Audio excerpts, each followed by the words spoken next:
I don't know what drew me into that forest, but I followed my instincts and went anyway. The towering trees stood like ancient guardians, their branches weaving together overhead to form a natural canopy. The further I walked, the more the sounds of the outside world faded away, replaced by the rustling of leaves and the occasional chirp of an unseen bird. It was peaceful, yet there was something about the place that made me feel as if I was being watched. The path beneath my feet was barely a trail, covered in fallen leaves and twisted roots that threatened to trip me at every step. I had no particular destination in mind, just a deep curiosity that pushed me forward. Sunlight filtered through the gaps in the leaves, creating shifting patterns on the forest floor, while the earthy scent of damp soil and moss filled the air. It smelled old, as if the land itself carried stories from long before my time. I paused for a moment, placing a hand on the rough bark of a tree, feeling its solid presence beneath my fingers. The moment my skin touched it, a strange sensation coursed through me like a fleeting whisper I couldn't quite make out. I shook my head, convincing myself it was just my imagination, and pressed on. As I ventured deeper, the trees grew thicker, their trunks massive and gnarled, as if they had been standing there since the beginning of time. The undergrowth became denser, the air heavier, almost electric. It was as if I had crossed some invisible threshold into a place untouched by time. That feeling of being watched hadn't left me, it had only grown stronger. But no matter how many times I turned my head, scanning the surroundings, I saw nothing but trees and shadows. Then, I saw something strange. A clearing ahead, where the trees seemed to bend away as if afraid to encroach upon it. In the center stood a single stone, weathered and covered in moss, yet clearly not placed there by nature. It was too perfect, too deliberate. My heartbeat quickened as I stepped closer, drawn to it by something I couldn't explain. I reached out and traced my fingers over the cold surface. Instantly, a shiver ran down my spine. A whisper, no, not a whisper, a voice, drifted through my mind. It was distant, unintelligible, yet urgent. I pulled my hand back, stumbling slightly as a gust of wind, strong and unnatural, swept through the clearing. The forest, which had been alive with soft noises just moments before, fell completely silent. A deep unease settled in my chest. My instincts screamed at me to leave, but a stubborn part of me refused to turn back just yet. I circled the stone, searching for some kind of inscription, but the moss concealed whatever markings might have been there. Then, the feeling of being watched became undeniable. I whipped my head around, heart pounding. The trees stood still. The shadows remained where they were. Yet, someone was there. Just out of sight. I took a deep breath, steadying myself. Whatever had led me here, I wasn't sure I wanted to know its intentions anymore. Slowly, I backed away from the clearing, my pulse racing. As soon as I stepped beyond its edge, the sounds of the forest returned, the birds, the rustling leaves, even the distant creaking of trees in the wind. I didn't look back. I didn't need to. I knew something was still there, watching, waiting.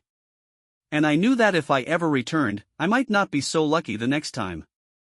I made my way back through the forest, my mind racing with questions I couldn't answer. The weight of unseen eyes still pressed against my back, but I resisted the urge to run. It felt like if I acknowledged my fear too much, whatever lurked in the shadows might take it as an invitation. The moment I stepped out of the tree line and onto the edge of a gravel path, I exhaled a breath I hadn't realized I was holding. The oppressive weight lifted, and the sounds of the world returned in full force, the distant hum of cars, the whisper of wind through the trees, and the call of birds that had seemed absent deeper in the woods. I had no idea what I had stumbled upon, but I knew one thing for certain: I wasn't the first to find that stone. And I wouldn't be the last. That night, I barely slept.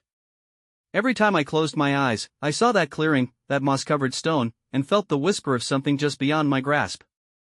It wasn't just fear that kept me awake, it was curiosity. By morning, I had made my decision. I needed answers. I wasn't foolish enough to go alone again, though.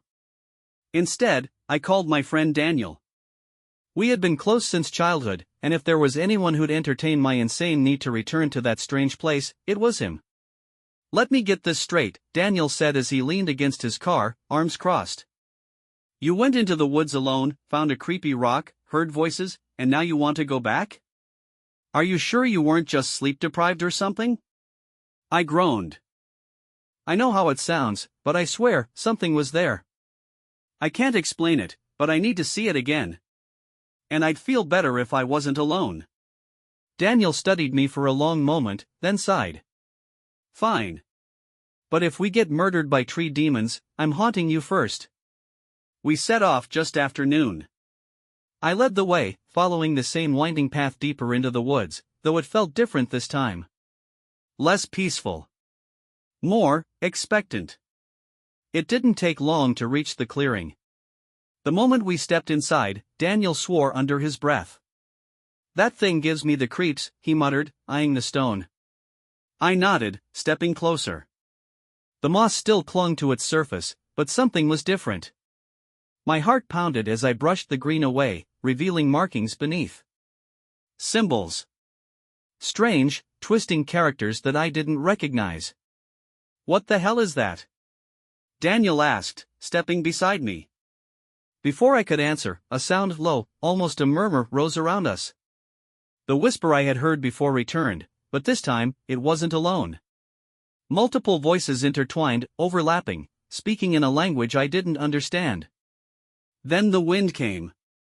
A powerful gust swept through the clearing, sending leaves spiraling around us. The trees groaned, their branches twisting unnaturally. Daniel grabbed my arm. We need to leave. Now. But something stopped me. A flicker of movement at the edge of the clearing. A woman. She stood just beyond the tree line, half hidden in the shadows. Her dark hair cascaded over her shoulders, her eyes locked onto mine. She was dressed strangely, like she belonged to another time, her long cloak blending with the dim forest behind her. Then she stepped forward. The wind died instantly, and the voices ceased. The only sound was the hammering of my heartbeat. Who are you? I managed to ask, my voice hoarse. She tilted her head slightly, as if considering me. Then she spoke. You should not have come back. Her voice was soft, yet there was a sharpness to it, a warning laced within each syllable. Daniel tightened his grip on my arm. Okay, that's it. We're leaving. The woman shook her head. It is too late. A deep, guttural growl echoed from the trees. My blood ran cold. I turned my head just in time to see the shadows move. No, something in the shadows moved. Shapes, long and unnatural, slid between the trees, drawing closer. The woman took a step back, blending into the darkness as if she had never been there. Then, the thing in the woods came into view. It wasn't human. It wasn't animal. It was both and neither. Its body was elongated, its limbs too long, its fingers ending in wickedly sharp claws. Its eyes, hollow yet filled with a knowing malice, locked onto me. I didn't think. I ran. Daniel was right behind me, our footsteps pounding against the forest floor. The wind howled again, and the trees groaned in protest. Whatever that thing was, it was following. I could hear it, its movements were wrong, distorted, as if it didn't follow the same rules of motion that we did. The exit was close. I could see the break in the trees, the golden light beyond it. We just had to make it a few more steps. A screech tore through the air, piercing and unnatural. My ears rang, and for a terrifying second, my vision blurred. Daniel grabbed my wrist and yanked me forward, half dragging me as we stumbled out of the woods and onto the gravel path. The moment we crossed the threshold, the sound stopped. The wind died. The trees stilled. The silence after we crossed the threshold was deafening. Daniel and I stood on the gravel path, panting, hearts racing. The forest loomed behind us, still and unmoving, as if the chaos from moments ago had never happened. I glanced at Daniel, his face pale and drawn. What the hell was that? He gasped, doubling over to catch his breath. I swallowed hard, shaking my head. I don't know. But we're not going back. Daniel gave a weak chuckle. No arguments there. We got into his car without another word, speeding away from the tree line, but the weight of unseen eyes still pressed on me. I couldn't shake the feeling that something had followed us or was waiting for us to return. That night, sleep was impossible. Every time I closed my eyes, I saw the woman's piercing gaze, the unnatural shapes shifting in the trees, and the whispers that had wormed their way into my mind. When my phone buzzed on the nightstand, I nearly jumped out of my skin. "Daniel." "Yeah?" I answered, rubbing my eyes. "Couldn't sleep," he admitted. "Every time I try, I hear those voices." A chill ran through me. "You hear them now?" He hesitated. "No. But it's like they're still there, just at the edge of my mind." We sat in silence for a moment before he spoke again. "Look. I know we said we're not going back, but..." I closed my eyes, knowing where this was going. "But what?" "But I did some digging." I sat up straighter. "What kind of digging?" Daniel sighed. "I couldn't let it go. I found an old local forum, people talking about strange occurrences in those woods. Missing hikers, weird symbols, flickering lights at night. It goes back decades." My stomach tightened. "And the stone?" "That's the thing. Someone posted about it years ago. A guy named Richard Harper claimed he found a stone just like ours, covered in moss, with strange symbols. He said it was a marker, something old. But then he stopped posting. Just vanished." A heavy silence hung between us. "You think something happened to him?" I asked. "Maybe. Or maybe he learned something he wasn't supposed to." I hesitated, but curiosity gnawed at me. "What are you suggesting?" "We need more people," Daniel said. "If we go back, we go prepared." The next day, Daniel gathered a small group. His cousin Emma was an anthropology major obsessed with folklore. She jumped at the opportunity. Then there was Kyle, Daniel's coworker, an ex-military survivalist. He didn't believe in ghosts, but he did believe in being prepared. Lastly, we had Lily, Emma's friend, a skeptic who wanted to debunk whatever we found. We met at Daniel's house, poring over old maps and the few scattered notes from Richard Harper's forum posts. "The symbols might be runes," Emma said, tracing a finger over a printed photo Daniel had found online. "But they don't match any language I recognize." Kyle leaned back, arms crossed. "If this place is dangerous, we go unarmed." "We're not shooting anything," Lily said, rolling her eyes. Kyle shrugged. "We don't know what's out there." "Better safe than sorry." I sighed. "All right. We go in the morning." First light. The forest felt different this time.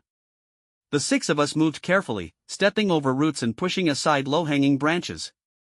Kyle led the way, a machete strapped to his back. Emma carried a notepad, scribbling notes on the flora and carvings on trees. Daniel and I exchanged uneasy glances as we neared the clearing. The moment we stepped in, the air shifted. Heavy. Charged. The stone stood in the center, its markings clearer now, almost as if they had been freshly carved. Lily scoffed. "Looks like someone's idea of a prank." Before I could respond, Emma gasped. "Look at this." She knelt, brushing away dirt near the base of the stone. More symbols, partially buried. "Help me clear this." We worked quickly, revealing a larger section of carved rock. A circular pattern, twisting lines connecting different shapes. Then I saw it, two figures at the bottom, standing at the edge of a forest. Watching something in the trees. Just like us. A sudden gust of wind blasted through the clearing. The whispers returned, louder this time. "Urgent." Kyle tensed, hand on his knife. "We need to move." Then we saw her. The woman from before, standing at the edge of the clearing. But she wasn't alone. Figures moved in the shadows. Tall. Twisted. Wrong. The whispering became a chant. The air pulsed with energy, and the trees groaned. Emma clutched my arm. "We shouldn't be here." The woman stepped forward. "You were warned." A terrible screech filled the air. The creatures surged from the trees. We ran. Branches tore at my arms, roots threatened to trip me. Kyle shouted something, but it was lost in the chaos. Daniel pulled Emma forward as she stumbled. The clearing was vanishing behind us, but the creatures weren't stopping. Then, a bright light erupted behind us. A blinding flash that turned night into day. The whispers turned to screams. Then silence. I gasped, blinking away spots from my vision. The forest had returned to its eerie stillness. The woman was gone. The creatures were gone. Only the stone remained, untouched. Lily panted. What just happened? Kyle exhaled sharply. I don't know. But I'm not coming back to find out. We stumbled back to the car in silence, too shaken to speak. The world outside the forest felt different, lighter, safer. But as I looked back at the tree line, I knew it wasn't over. The stone, the whispers, the figures in the shadows. They were waiting. And something told me we had only scratched the surface of the truth.